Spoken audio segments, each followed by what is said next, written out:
Smith has become a huge Browns fan since moving to Cleveland, so he was on the Instagram story going crazy when the team won yesterday. He's not the only one excited about the Browns. Check out what Hugh Jackson said to his team after the game. You are becoming something special, I'm telling you. If you guys will keep working and do what we're asking you to do, great things are going to happen. You guys broke another streak today. We got to win in the division! Hell yeah! Now listen to me. But that's nothing. Listen, that's nothing, because we got a lot more to do. That's nothing. So before we pray and get ready to get out of here, there's Victory Monday. Stop it. It's too early for Victory Monday. They already got a day off. They're like that's usually in November you get Victory Money. You get Victory Money off. The Browns, you get a day off. September. Not only did they win in their division for the first time in years, they won on Sunday for the first time since 2015. A Sunday win for the Browns. Bart, if I'm in the locker room there, I'm going to tell Hugh, man, we thank you for that. I get the team together, tell them, hey, guys, we're going to all show up tomorrow. We're going to show up a little bit later. We're going to all watch some film. We're going to all work out, get a couple hours in and out, and then we'll be done with it. That's the better way to be able to follow. Too early. Absolutely. And I'm happy for Hugh because, it's been a long time coming. He took a lot of arrows. I think, Tyrod Taylor going down early really energized his team. With Baker Mayfield, this defense is elite, and it's always tough to play in that stadium. No matter how bad they are, they always play well. Now they're learning how to finish, and it was a big win. They still need a new kicker. I ain't never seen a 34-yard knuckleball that didn't get tipped like that. That kicker, I looked it up, man. He was 68% in college. They need a new kicker. All right, moving on to the Vikings and Eagles. Both teams needing a big win. Only one would get one, and that would be Minnesota. Kirk Cousins finds Adam Thielen. Vikings take a 17-3 halftime lead. Eagles trying to make a comeback. Carson Wentz finds Zach Ertz for the touchdown to pull within 2 with a minute left. Eagles try the onside kick, but guess who's there? Adam Thielen makes the recovery because what can't Thielen do? Eagles fall to 2-3. The Minnesota Vikings get the revenge win. Here is Carson Wentz. We got to take a real hard look in the mirror. Little mistakes like that, and kind of the same thing I really echoed last week after the game. These little mistakes that sometimes can go overlooked are just killing us, and we're playing like we're a young rookie team, and we're not. And so we got to really be hard on ourselves and learn from these mistakes and turn it around fast. We're back on TV, Bart. Oh, my bad. Bart was pointing out he and Carson Wentz bought the shirt from the same place. Bart's now embarrassed, so he's claiming his was custom. Well, mine was custom. Listen, my neck used to be 23 inches, man. You can't just buy that off the rack, bro. Well, you have to have a hefty neck to hold that head. Hey, absolutely. Bobblehead, baby. This is the conversation that we're having sorry, Jenna, here. get us on track, Jenna. Next side. Jenna, get us on track. Bart, how concerned should this Eagles team be after falling to 2-3 right now? Well, listen, they still celebrate, man. They still hung over from the Super Bowl. They celebrated. 5 weeks in? Yeah, they still celebrated. It's a big hangover. Now Carson Wentz is coming back. The good thing is the rest of the division is real mediocre right now, so they're going to have opportunity. Alshon Jeffrey's coming back. What they need to fix is this secondary because the front seven is good. This secondary is horrible. I mean, I saw guys falling for the banana in the tailpipe. I saw guys get spent around, which is hard to do. I'm talking about eek. I'm talking about they need to put some WD-40 on them knees. Like some guys will get spent around Darby. They're going to have to figure this thing out on the back end. They're going to have to start playing a little bit less aggressive, having to put 2 safeties over the top and say, okay, if you're going to beat us, you're going to run the football because they're trying to put 8 men in the box and leaving those corners on the island. They can't perform. And they're going off the resume of last season. One of the reasons why we talk about their big people, offensive, defensive line being better than everyone else, but their secondary played above their head last season. Yeah. They got great secondary play.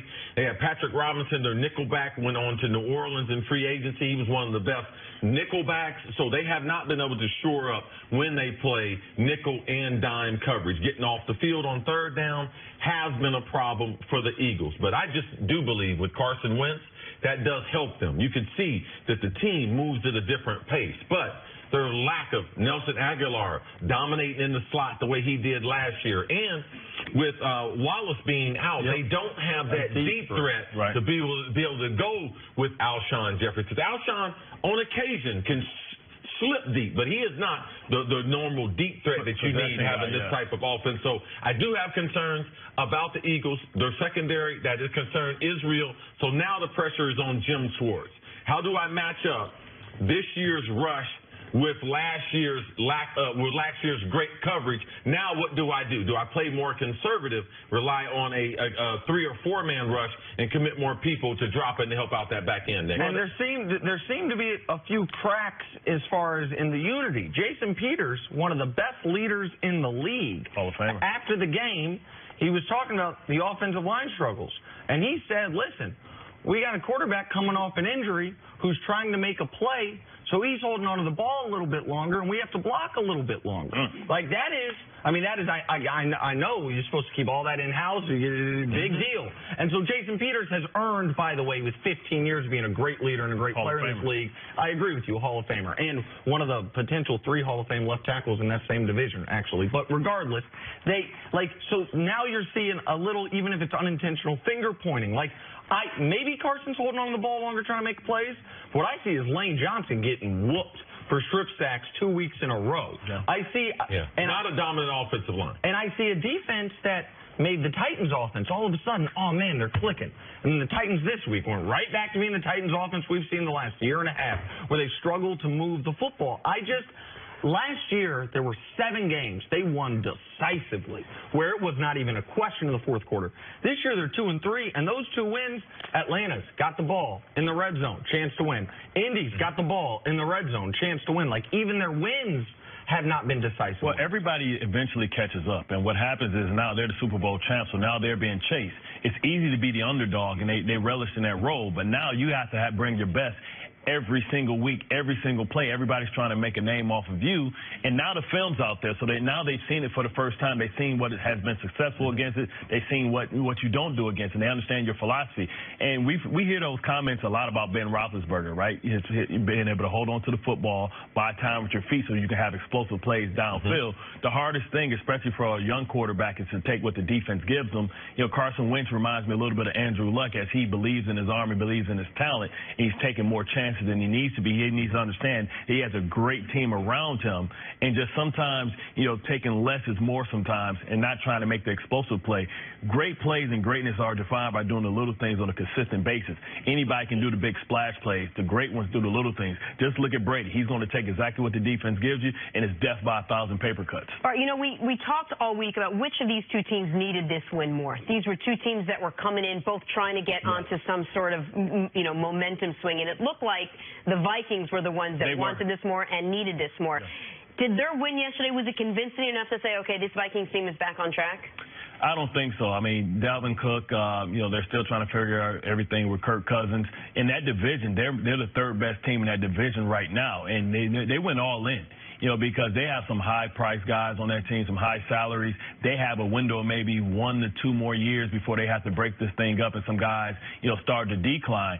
You look at really right now what Chicago is doing within that division. They're a young version, I believe, a mix of, Kansas City, the Rams, but then the difference is they have an elite defense, so they can beat you ugly. And then Green Bay, we know where Green Bay can be, and Aaron Rodgers is always in every game. They're in trouble. It was more desperate. It was more important for them to get a win, to start feeling good. You hope that Everson Griffin can get, exercise his demons and come back. But he's the vocal leader on that side of the ball, and they need his presence badly. They do miss Griffin. It was nice to see that the secondary didn't give up the big plays that we've seen them uncustomarily be able to give up in the last several weeks. But their story offensively is Adam Thielen and Kirk Cousins. Adam Thielen, NFL record, starting the season 5 straight 100-yard games, breaking the mark that Isaac Bruce and I think Randy Moss started the season with. Jerry Rice as well. It's a tremendous feat for him as a undrafted guy from the state of Minnesota, homegrown talent that, if you think about all the star talent that they have, all the high draft capital that they have on this team, to think that Adam Thielen right now is their most consistent player. Tremendous story of what he's doing there in Minneapolis. They are a passing football team. And that's the thing is, they've needed every bit of Adam Thielen because they still can't run the ball. They went into the game, which is odd. But you see, here's something, maybe it's not as surprising, because going into the year, your big concern about them was the offensive line.